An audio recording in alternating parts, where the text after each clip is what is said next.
Hey, everybody, welcome back to Soul Focused Radio. This is your host, Martin Friedman, and I am so excited today to be joined by one of our trainers, Kelly Edwards. Kelly, welcome to the show. How you doing, man? I'm doing great, man. Appreciate you having me on. Absolutely, absolutely. I'm really excited to get a chance to talk to you. I feel like I've known you, but I don't know you simultaneously, right? Right. I've known you mostly through Dustin and Kaylin, met you in person only a few times, really, and then gotten to know you a lot better, in these virtual COVID times, you know. Right. Yeah, it's funny, just when you think about, how much you've known someone, I actually probably saw you coaching before you and I ever talked to each other, so that's Mhm. really in many ways my introduction to you. Right. Right. So, what I really want to do just to get us going, Kelly, is just, what do you want folks to know about you? Like, who is Kelly Edwards? What is the sort of the essence of who you are, and your story to this point? Yeah, man. It's that's kind of a loaded question. I basically the short and skinny is, I'm a man of principles. Respect has always been a huge non-negotiable thing for me. And as I try to be live on the terms of firm but fair, and hopefully you were able to see that reflected in when you saw me coach and whatnot. But deep down, I'm a lover, not a fighter. I know that us being an alpha male that may not come across like that. I'm trying to preach love and peace in the world, and I feel like that's really what we need. And that's about it. And it's skinny. I love being with my family. I'm an extrovert that loves being at home. I don't mind. I don't mind being social and whatnot. But I'm not really a club guy going out. I like being at home. I like family time. I like food. Just being low key. Yeah, you said a lot there. And first of all, I love that you said just asking you who the essence of you is a loaded question, right? Because that's, in many ways, that should be our easiest answer. But the world tells us so many things about who we are and who we're supposed to be that just trying to get to the essence can be challenging. Where did you grow up at? Did you grow up in the Seattle area? I grew up in Bellevue, Washington, and so we lived in an apartment over in kind of Lake Hills area, and then moved over to Crossroads when I was 10, and we got our house that my parents still live in today. Mm, And then I went to high school at O'Day High School in Seattle. mm, So transitioned from the east side to the west side for high school, and that was an interesting transition for me. The East Side wasn't as diverse when I was growing up as it is now. It doesn't have a large African American population, but mm. due to a lot of the tech companies that have been established, especially Microsoft, there's a very large international population in terms of Asian, Indian, European. It's a very diverse city now, which is great. But it was predominantly white when I was there, so that's was kind of my upbringing in terms of who I was hanging around. And the West Side was almost the opposite. So it was an interesting culture shock for me to go from, because the whole agreement was, if I wanted to go to O'Day, I had to figure out a way to get there. My parents were going to pay for it, and luckily I was blessed to have a auntie who was in the army, and unfortunately she passed away from breast cancer. Rest in peace. But she left an education scholarship for my brother and I, which allowed us to go to O'Day. And so the agreement was, they'll pay the tuition, but I had to figure out how to get there. So I ended up taking a total of like 6 buses a day to get to and from Seattle. But it was a great experience. I mean, it was very disciplined. We went to O'Day. We started school at like 8, and you were going back to back to back to back. I mean, we had like 3-minute passing periods, 22-minute lunches, and you literally got in and got out. It was an all boys school, Catholic school. I mean, it was just very structured. I grew up in a really structured house anyway, so the structure didn't really bother me or didn't really phase me. So, but it was a culture shock just in terms of really the fast pace. The East Side was a lot more quiet, slower, less aggressive, if you will. But it was something I embraced because I was heavy into basketball, and basketball was my life at that point, and that's where the best basketball was. Metro basketball between 2003 to 2007 might have been some of the best basketball that that city has seen in over a 4 or 5 year span. So I loved it. Yeah, I mean, I was living there then, so I remember. I mean, several people, I guess a bunch of people, at least had a taste of the NBA out of Sure, that time period, right? I mean, sure, that's the for sure. golden era, right? Of Right, in many ways. right. So yeah, that's that. Thank you for sharing that. And what I'm really interested in, just thinking about how you answered the first two questions, like tell me about some of the messages you received about who you were. So, what are some of the messages you received when you were, going to school in Bellevue? What were some of the messages you received at O'Day and while you were spending time in the Seattle sort of downtown area? What kind of messages about yourself do you remember receiving, at a young age? Yeah, it was interesting. When I was in the East Side, it was me and maybe three other kids. We were the token black kids at school, and I didn't really.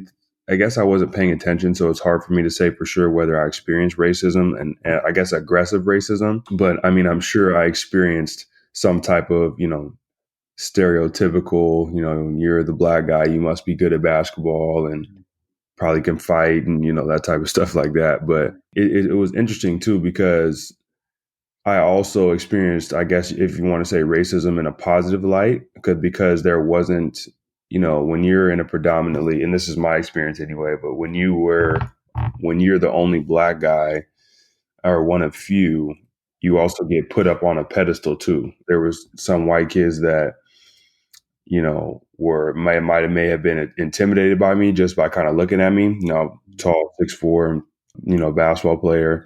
And then, from a girl perspective, that there wasn't a lot of guys that looked like me. So I was getting attention there. But I didn't really experience a lot of the negativeness in terms of the stereotypical racism, but I did get labeled a lot. And I remember coming home and I remember speaking to my mom. My mom's white and my dad's black. And I don't forget how exactly we got on the subject, but we were talking about white versus black. And she asked me, well, what are you? And I said, I'm black. And I could tell it kind of rubbed her the wrong way because it felt like almost as if I wasn't identifying with her or her whole side of her family, which is all white. Mm, And, but I also said that because that's truly what I felt, because I felt like that's what society looked at me as. Like, if you have any black in you, you're black. When the reality is I'm just as black as I am white. So I remember that conversation vividly. That was an interesting conversation that I had. I didn't really think too much of it in the moment, but reflecting back, a lot of times, myself anyway, I reflect back a lot, especially me as a parent now, on conversations that I had with my parents back in the day, and you look at it in a different light.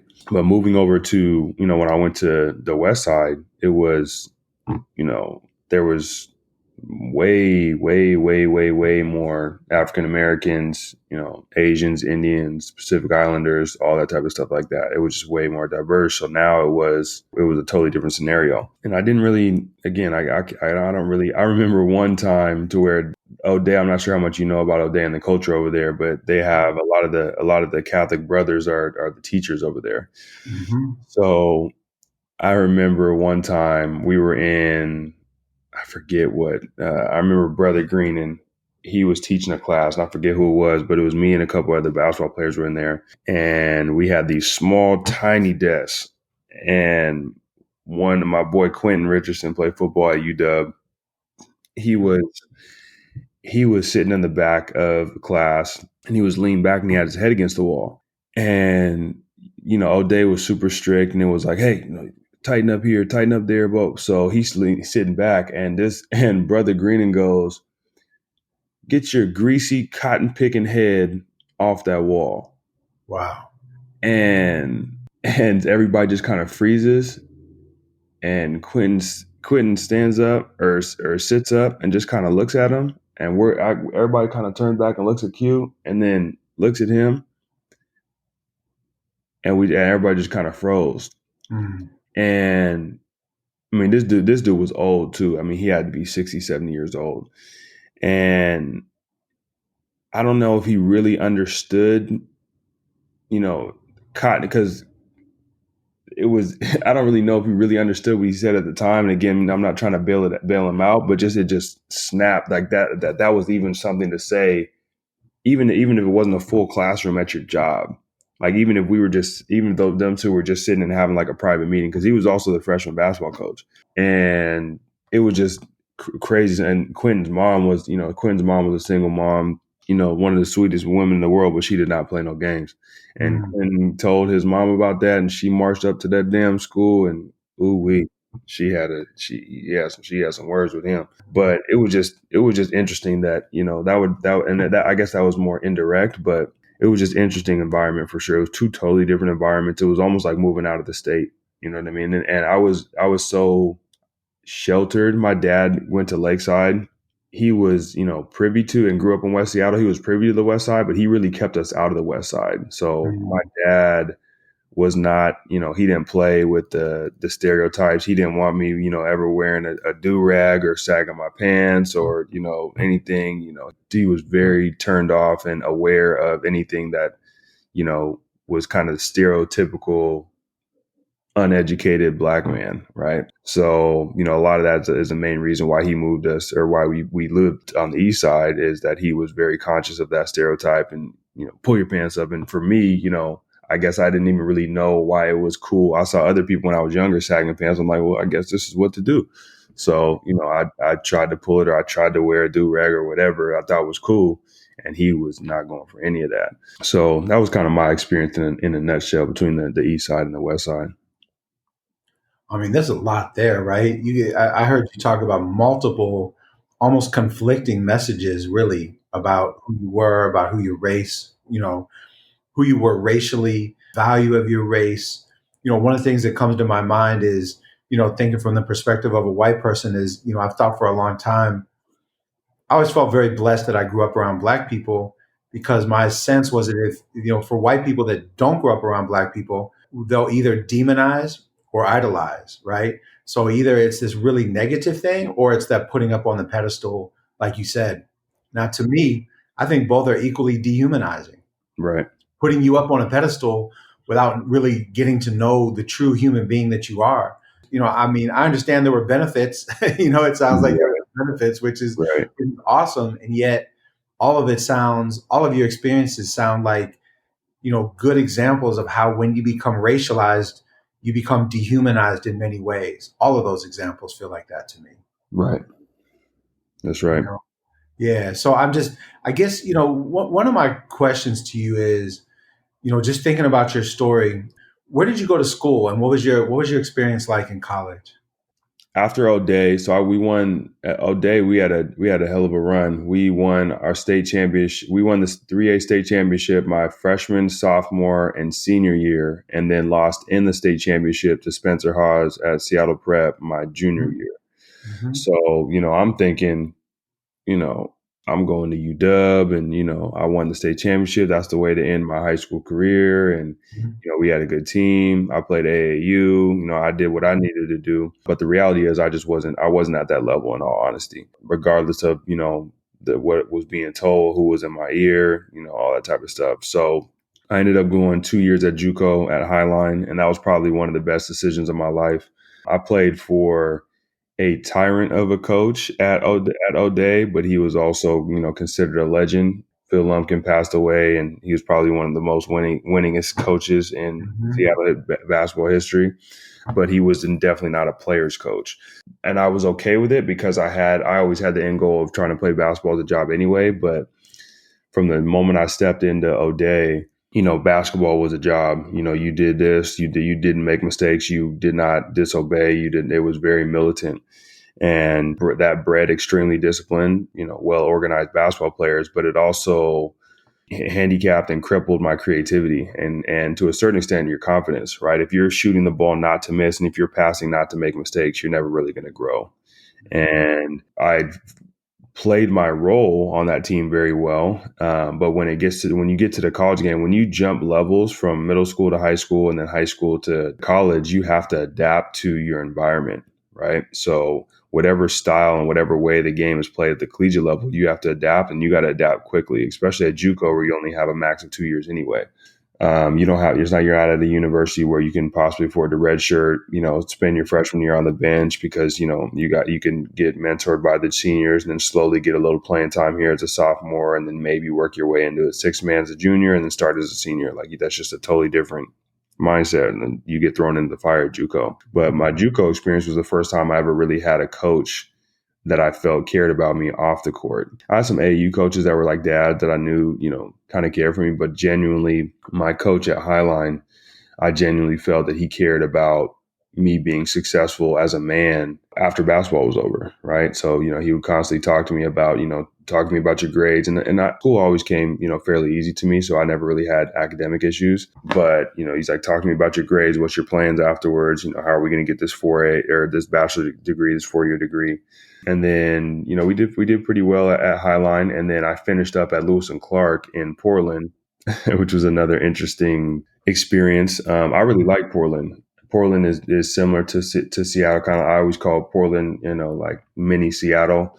Mm-hmm. From a culture standpoint, it's a little slower, it's a little few less people, a little more liberal, if you will. But again, that was another experience where the coach, I really felt the coach cared about me. He let me do what I needed to do, and I grew that confidence as a player through that Highline, and just kind of I was a late bloomer, and so was my brother, and I really grew my confidence as a player and as a man in Highline, really figuring things out. My brother and I were hell bent on leaving that house at 18. If we could have left on our birthday at 18, we would have, but we graduated high school and we were gone the next day.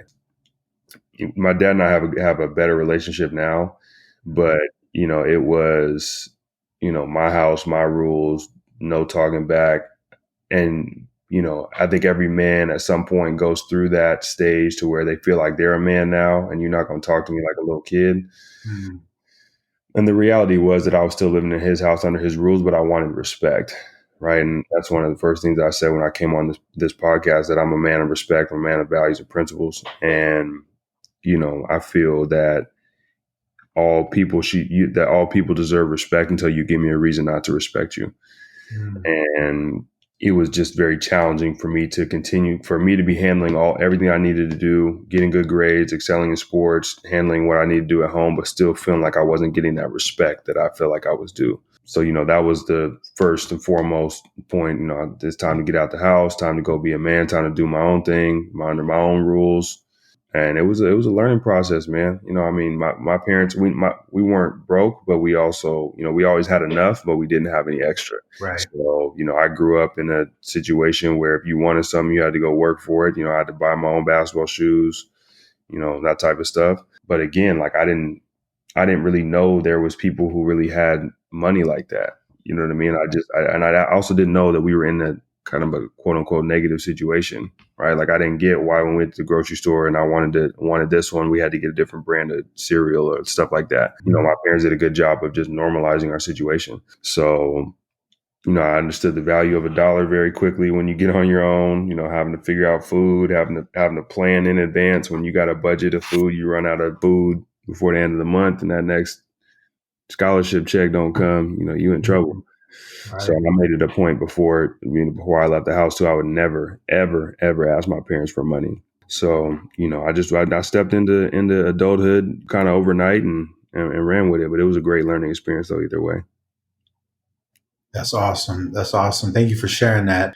Yeah, I mean, there's a lot here. Just that journey into adulthood is such an interesting journey, and I really, really appreciate hearing all these different steps. Because I'm just as you're talking, I'm thinking about the you that I know now. Mm-hmm. So, what happens after college for you? And then just bring us up to speed. What happens after college, and then and tell us about you now. Yeah, so same, kind of similar to, you fast forward my mindset from after graduating high school. It was kind of a similar mindset to, graduating at Lewis and Clark. I wanted to go overseas. I knew it would be challenging to go to the NBA from division. Lewis and Clark was a Division III school. So, I still had my plans and I was mapping stuff out. I had a country and a team in Australia that I wanted to go play for. And we had already been kind of negotiating a deal, and There was a guy that was all conference that graduated a year before me, and then he was out in Adelaide, Australia, Mm, and he got engaged while he was out there and wasn't going to re-sign. So him and I were similar positions, and we were just going to essentially swap places. mhm, And I graduated in 2011, and the NBA when the NBA lockout happened, and NBA players were starting to go overseas. But I was going to, in all honesty, I was going to Adelaide, Australia, in the second division, making a couple grand a month. Like no NBA players were going over there for 3-4 grand a month, right? They were going to big markets in Greece and China, for 10, 20, 50,000 a month, and they were mhm, really doing that to pay the bills until the NBA got started. So long story short, the team kind of put me going over there on pause, and then some things ended up falling through. And I was supposed to leave in August or September, and they're like, just be patient, stay in shape, and you may be able to get on a reverse season. So some of the reverse seasons start in like January, February. mhm, Normal season is October to like May-ish, and sometimes you can go January till August. So I stayed in shape, but I couldn't really get a job because I was working out, staying in shape to go pro. Your workouts are a job in itself. Like I would get up, I would work out, go get shots up from 9 to 11, go eat, shower, chill out a little bit, go get weights from two to four, eat, shower, come back, and then I'd go play at night from like 7 to 9. So I couldn't really go to a job like, hey, I can work, 1 to 3 and 5 to 7. You know what I mean? for a right, swing fit for 2 hours. right. And I was doing this 6-7 days a week. So in the meantime, I started working with kids at the gym. That was really the only way I could, since I was already at the gym, there was always kids kind of pulling on my shirt, like, hey, can you work me out? Can you work me out? The younger guys that was from my neighborhood. So I started working some kids out and, for gas money, charged 20, Mhm, $30 a month or a workout here and there. And that was just kind of to, put gas in the car, food on the table and whatnot. And in my mind, I'm still thinking of this as a short term. I'm not looking at turning it into what local hoops is today, but probably 3 months later or so in March, I'm realizing that there's a possibility that I may not go overseas this year. So I'm like, okay, well, I mean, I can't just continue to.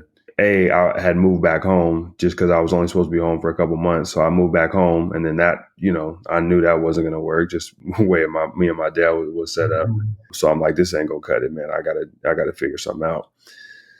So then, I always had a kind of, I went to school for psychology. I never had any formal business schooling, but I always had a business mindset. And, when I was out in college, I had kind of a little, a few business hustles, like I was cutting people's hair and, mhm, on the side for money or just doing little odds and ends stuff to get money. So I was like, okay, well, let me see what we can do here. So I started rearranging my schedule, and I was working with about 3 kids at the time. And then in a couple months, 3 kids turned to 30.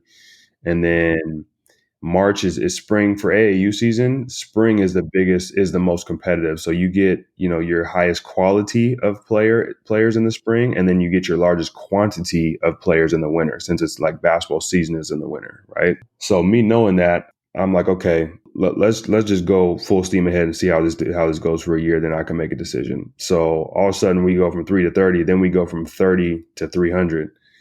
And I'm from Bellevue, so I knew I had access to a lot of the gyms. I had a good reputation. I had a good friend group that would I brought a couple coaches in, and it really just blew up from there, man. And we had there was a lot of learning that had to go along with managing kids. I made a lot of mistakes, not necessarily with coaching the kids, but just from an organizational standpoint. I had to learn professionalism. I had to learn communication. I had to learn, and I wasn't a parent at that point yet, so I didn't understand. I couldn't relate to me if I told a parent, "Hey, we got practice tomorrow at 4:30."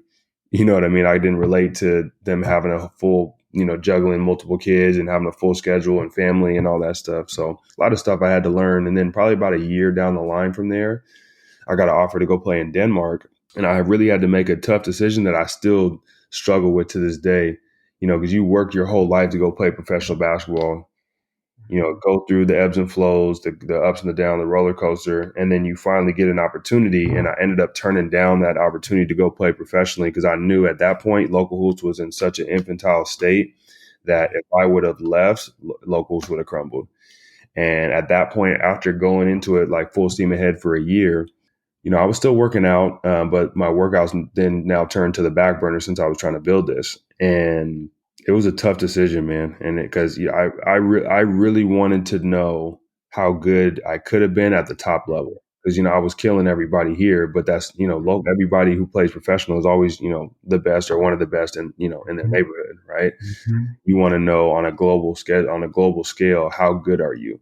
And the only way to really know that is to go play the best of the best. So that was a situation that I still struggle with today, and then you obviously I turned that down and really grew, put my foot in the local hoops, really grew it, expanded on all the services that we can offer, really pouring into the kids in the community, and it's been great, man. It's been a blessing. We're 9 years in now. We work with over anywhere from 800 to 1,000 kids a year, and local.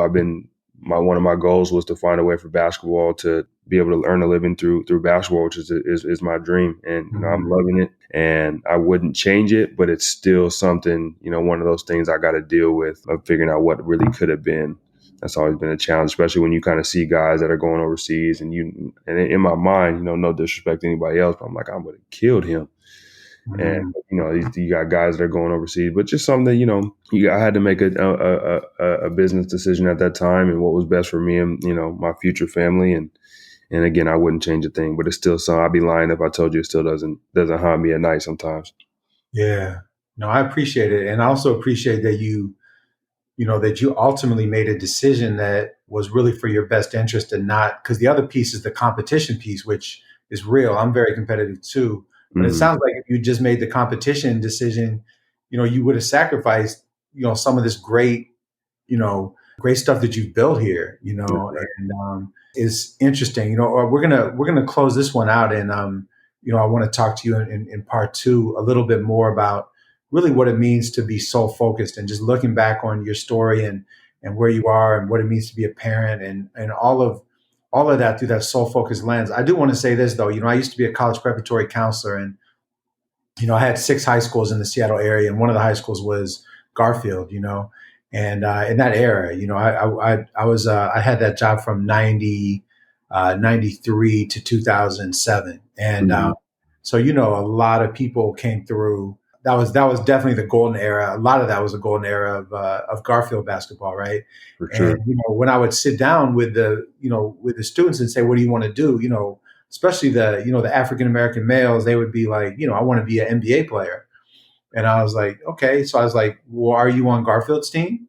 And are you do you play basketball here for the school? They're like, no, I don't play for the school, but I want to be an NBA player.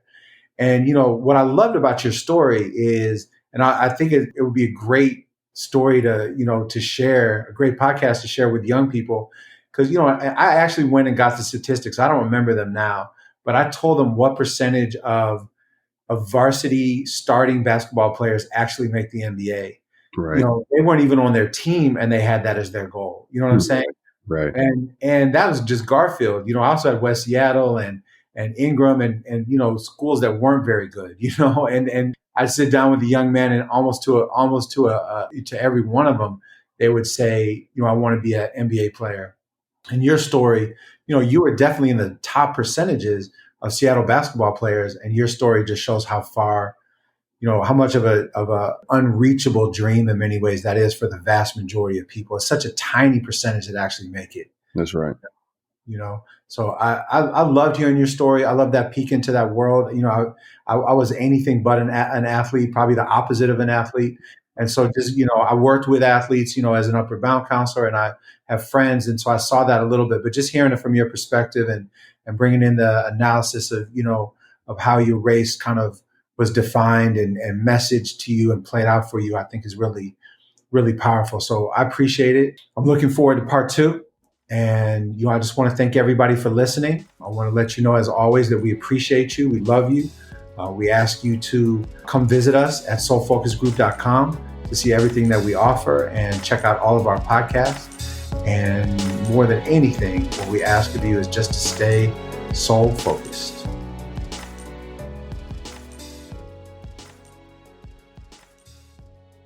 If you wish to support and represent the Soul Focus Group, check out our apparel store at our website. www.soulfocusgroup.com/shop.